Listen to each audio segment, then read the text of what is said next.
தான் மாறி, காட்சி மாறல.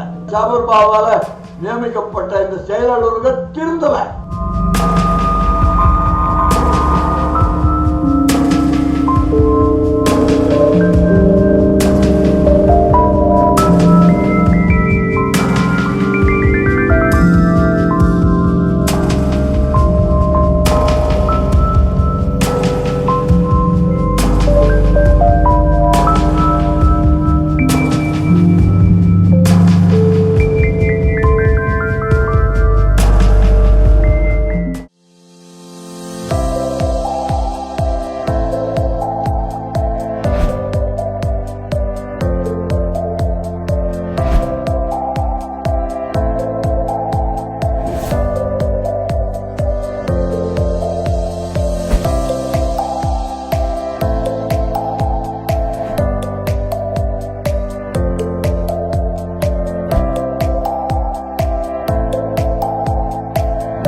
ஆட்சிகள் மாறினாலும் ஆட்சி மாறல. இந்த அதிகாரிகள் இன்னும் திருந்தவே இல்லை.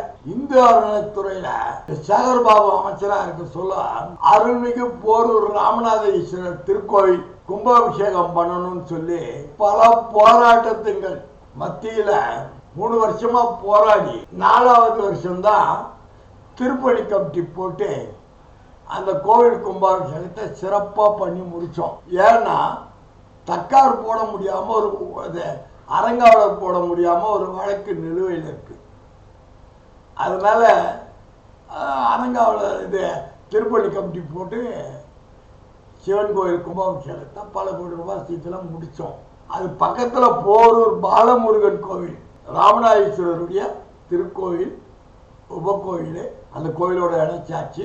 தனியார் ஆக்கிரமிப்புல 35 ஆண்டு காலமாக இருந்த கோயிலை பல கட்டங்களாக பல போராட்டங்கள் வாயிலாக கடந்த காலம் இருந்த அதிமுக ஆட்சியில முன்னாள் அமைச்சர் பெஞ்சமின் முயற்சியின் காரணமா அரசாங்கம் அந்த கோயிலை எடுத்து 8 வருஷம் ஆச்சு. அந்த கோயிலுக்கு கும்பாபிஷேகம் பண்ணணும்னு சொல்லி இந்த திருப்பணி கமிட்டி மூலமா அந்த கோயில் கும்பாபிஷேகத்தை நடத்தலாம்னு சொல்லி மூவ் பண்ணா இங்க போரூர்ல ஜெயராமன் ஒரு ஈஓ இருக்கார். அந்த திருக்கோவிலுக்கு உட்பட்ட ஈஓ. இந்த திருக்கோவிலே கமிஷனர் கண்ட்ரோல்ல உள்ள கோவில். நிறைய வருமானங்கள்லாம் இருக்கு, வாடகைங்கெல்லாம் நிறைய இருக்கு, நிறைய சொத்துங்கள்லாம் இருக்கு. அந்த கோவில் கமிஷனர் அந்தஸ்துல உள்ள கோவில். கமிஷனர் அந்தஸ்துல உள்ள கோவிலுக்கு நிர்வாக அதிகாரி அதுக்கு ஏற்ற தகுதி 1ல உள்ள கிரேட் 1 யூங்களை தான் அதுக்கு போடுவாங்க.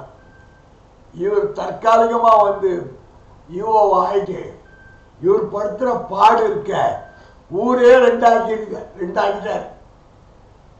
ஆமாம், ஏன்னா 1968 இருந்து 76 வரைக்கும் எமர்ஜென்சி காலம் வரைக்கும் காலஞ்சென்ற எங்களை தகப்பனார் பி.வி. ஜனார்த்தன வாரியார் அந்த கோயிலுக்கு தர்மகர்த்தாவாக இருந்தார். 75ல் முதல் கும்பாபிஷேகம் பண்ணிச்சு. அதுக்கப்புறம் காலப்போக்கில் அந்த கோயிலோட நானும் ஒட்டி உறவி உத்தரராமேஸ்வரன்ற ஒரு பக்த சமாச்சாரத்தை நிறுவி மண்டபம் ராஜகோபுரம் எல்லாத்தையும் கும்பாபிஷேகம் பண்ண ஒரு 10-13 வருஷத்துக்கு முன்னாடி. அதுக்கப்புறம் அந்த கோயில் அப்படியே அரசியல்வாதிகள் இது நாள் வரைக்கும் நுழையல. அந்த திருக்கோயிலுக்குள்ள அரசியல்வாதிகளை நுழைய விடலை. அதன் காரணமாகவே சேகர்பாபு அந்த கோயில் பணிகளை எங்களுக்கு பல வகையில் முட்டுக்கட்ட கொடுத்தார்.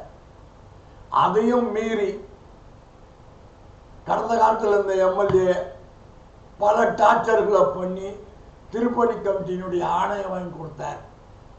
திருப்பணி கமிட்டியும் ஆணையின் வாயிலாக கோயில் கும்பாபிஷேகம் நடைபெற்றது. இப்போ இந்த பாலமுருகன் கோயிலுக்கு கும்பாபிஷேகம் பண்ணுறதுக்காக அவரே செயலாளரே டோனர்லாம் வரவேற்கப்படுகிறதுன்னு பேனர்லாம் வைக்கிறார். யார் கேட்டால் இவருக்கு அந்த தகுதியே கிடையாது. எப்படி போடலாம்? திருப்பணி கமிட்டி வாயிலா, அரசாங்கத்தின் வாயிலா போடு. ஏன் HRNC கோயில் இந்து அறநிலையத்துறை ராமநாதேஸ்வரர் கோயிலில் 5-6 கோடி ரூபாய் பணம் இருக்குல்ல, கோயில் பணத்தையே செலவு பண்ணு, யாரையும் வரவேற்காத, டோனர்களை வரவேற்காத, நீயே செலவு பண்ணு. எல்லா அனுமதியும் எங்களுடைய கூட்டு முயற்சியில் இந்து அறநிலையத்துறை எல்லா அனுமதியும் பெற்று திருப்பணியை ஸ்டார்ட் பண்ணுறதாக்கு தேர்தல் வரவே நின்றுது. இப்போ அவர் போர்டு வச்சு டோனரில் வரவேற்கப்படுகிறோம்னு ஒரு பாலிடிக்ஸ் பண்ணுறார். ஆட்சி தான் மாறிக்கு, காட்சி மாறலை. சேகர்பாபு மாதிரி சபர்பாபால் நியமிக்கப்பட்ட இந்த செயலாளர்கள் திருந்தவே இல்லை. இந்த பாலமுருகன் கோயில் பல சர்ச்சைகளுக்கு அப்புறம் அரசாங்க கோயிலாக இருக்கு. இந்த கோயிலில் திருப்பணியெல்லாம் பண்ணணும். அதுக்கு திருப்பணி கமிட்டி போட்டு தேர்ந்தெடுக்கப்பட்ட எம்எல்ஏக்கு தகவல் சொல்லி அதுக்கு உண்டான கோப்புகள்லாம் வரைமுறைலாம் பண்ணணும். இவர் பாட்டி ஒரு இன்னும் பழைய ஆட்சி நினைப்பிலேயே இருக்கார். HRNC ஆணையர், இந்து அறநிலையத்துறை நுங்கம்பாக்கத்தில் இருக்கிற ஆணையர், இந்து அறநிலையத்துறை செயலாளர் இப்போ நியமனம் பண்ணியிருக்காங்க முதல்வர் மூலிமா. ஜோசப் விஜய் முதலமைச்சர் மூலிமா நியமனம் பண்ணியிருக்க இந்து அறநிலையத்துறை ஆணையர், இவங்கெல்லாம் இதில் இணை ஆணையர், இவங்கெல்லாம் கவனம் செலுத்தி இந்த திருப்பணி கமிட்டி முறைப்படியும் முருகர் கோயிலுக்கு வழிமுறையோடு செய்து உள்ளூர் பிரமுகர்களுடைய கூட்டு இதிலெல்லாம் அதை பண்ணணும்.